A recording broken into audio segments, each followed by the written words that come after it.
Data Innovation and Privacy at Privacy International in London, develops positions on privacy and security challenges of connected spaces, and I guess that we've got also to look at the implications for society as a whole if we talk about IT security. So I hope to perhaps get some insight from your side, and the floor is yours. Thank you very much. Next slide, please. I'm a policy officer with Privacy International. We are an international charity that advocates for the right to privacy around the world. So we have partners in various different countries on different continents, and thus have a very global perspective on these issues. Next slide, please. So in this very, very short presentation, I would like to make 3 points. And the first one is, when it comes to IoT, the problems of privacy, security, and safety converge.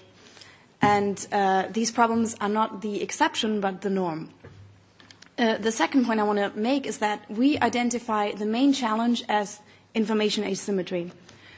And finally, I want to, even though this is, of course, the second panel of today, I want to make a few remarks what we think could be some solutions to at least address the most blatant problems we see today. Next slide. So IoT devices are a massive challenge for privacy. This is no news. IoT devices are equipped with powerful sensors that generate and collect massive amounts of data. The slide you see, I recently gave a talk on the use of IoT devices as evidence in legal proceedings. And what this slide shows, and this is marketing to police officers, that IoT creates a world where sensors become ubiquitous.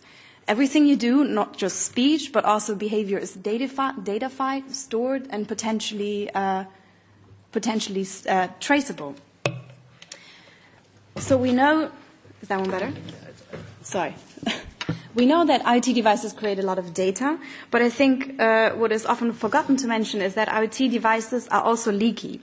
This means that they frequently gather a lot more data than they need to, and that what customers and users are aware of. Combined, all of these data create an unprecedented level of granularity, of individual-level human behavior, which can be used to make all sorts of highly intimate inferences and predictions about interests, hobbies, future intentions, etc. And this loss of control, the fact that these devices they're constantly on, which means that users never really know whether data are being collected. It's very difficult to understand what kind of inferences and predictions can be made from such granular data. This is something we call data exploitation. Next slide, please. However, it is important to mention privacy because the fact that these devices collect so many data exaggerates the security problem.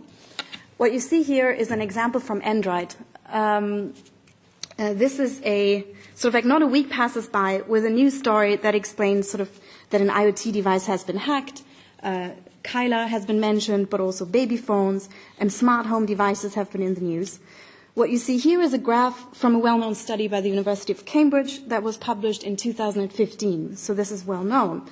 So the authors of the study came to the conclusion that on average 87% of Android devices are exposed to at least 11 known vulnerabilities at any point in time. So in their study, they figured out a method to measure how insecure devices such as phones are. And you see whenever there's a spike, a new vulnerability has been discovered, and it takes a lot of time until patches are distributed. They never reach all customers, and over time, insecurity increases greatly. We know that Android phones, or we know that phones are insecure. We know that operating systems are insecure. So this raises very important questions for when software is added to things that are supposed to last 10 years, 15 years, or even 20 years, such as cars or fridges. And again, this shows insecurity is not the exception, it is the norm. Next slide. And what is also important is that privacy and security leads to a third point, which is safety. Hacking is no longer just stealing your credit card details. With IoT, software operates in the real world. When IoT devices such as medical devices are hacked, this can result in injuries or death. And also the WannaCry attack, even though this is not an IoT issue, strictly speaking, shows that how cybersecurity can have a direct impact on health. Patients were turned away in the case of the NHS in the UK, and appointments were cancelled as the malware locked staff out of computer systems. And I think sort of the best example that sums up how these areas, which are usually treated as different policy fields, are increasingly integrated is the case of smart meters. I'm reading a quote from a paper by Leverett Aaron, Richard Clayton, and Ross Anderson that says, "We do not want the electricity meters in our home to cause fires, to leak personal data, to enable a foreign power to hold us to ransom by threatening to turn them off or on, to allow the utility to cheat on us, to exploit us through market power, to make it impossible to resolve disputes fairly." Next slide. So these problems are all well known, but I think, and there are many challenges, but one key challenge that we see is information asymmetry. The always-on and connected nature of smart things means that consumers never know when a device is actually recording and what kinds of data are stored and transmitted where. And a similar problem applies to security. The harm of hacking also primarily flows from information asymmetry.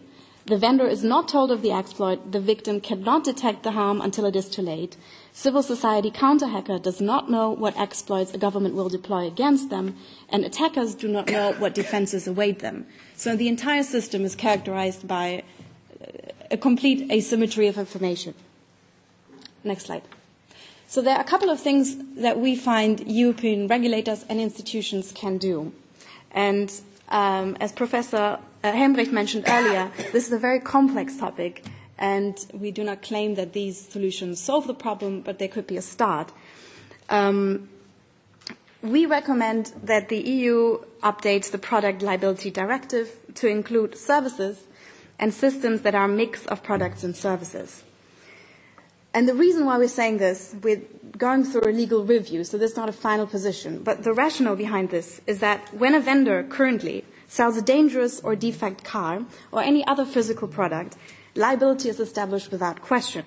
People who have been harmed can sue the manufacturer.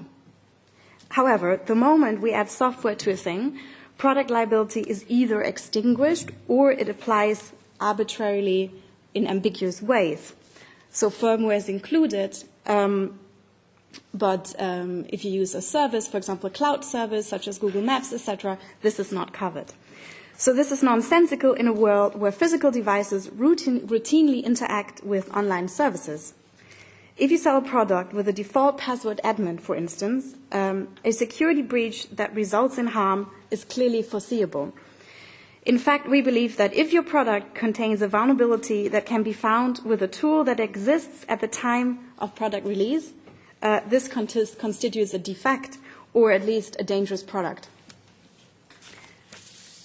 Similarly, it's clearly negligent to sell a network-attached device that cannot be patched, for instance. Again, this is complicated, but at least when it comes to consumer product, this is a clear thing for us.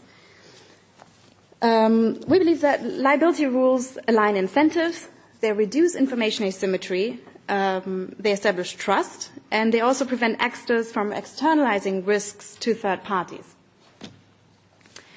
A second point, which is important to mention because this is ongoing, is the e-privacy directive. The current draft of the regulations suggests that confidentiality and security of communications should include machine-to-machine data, so that is also data generated and processed by IoTs.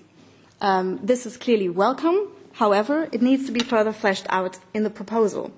For example, we think there needs to be a provision that demands the obligation for hardware and software providers to implement default settings that protect users' devices against unauthorized access to or storage of information on their devices.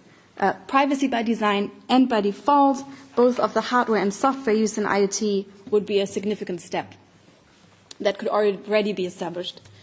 And finally, we think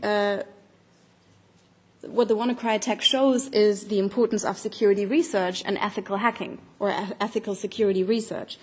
Companies make products that they claim are secure or privacy preserving, and it is ethical hacking that shows that they are not. So ethical hacking defends us, and it should be celebrated and promoted rather than criminalized. And next slide. And finally, I think especially the European Parliament has a role to play in promoting a more progressive, consumer-friendly definition of cybersecurity. Security is a common good, and the goal should be to protect people, networks, and devices, not to undermine everybody's security in the name of security for some. I think the European Parliament has a responsibility in defending fundamental rights and consumer protection against some harmful national security interests of member states.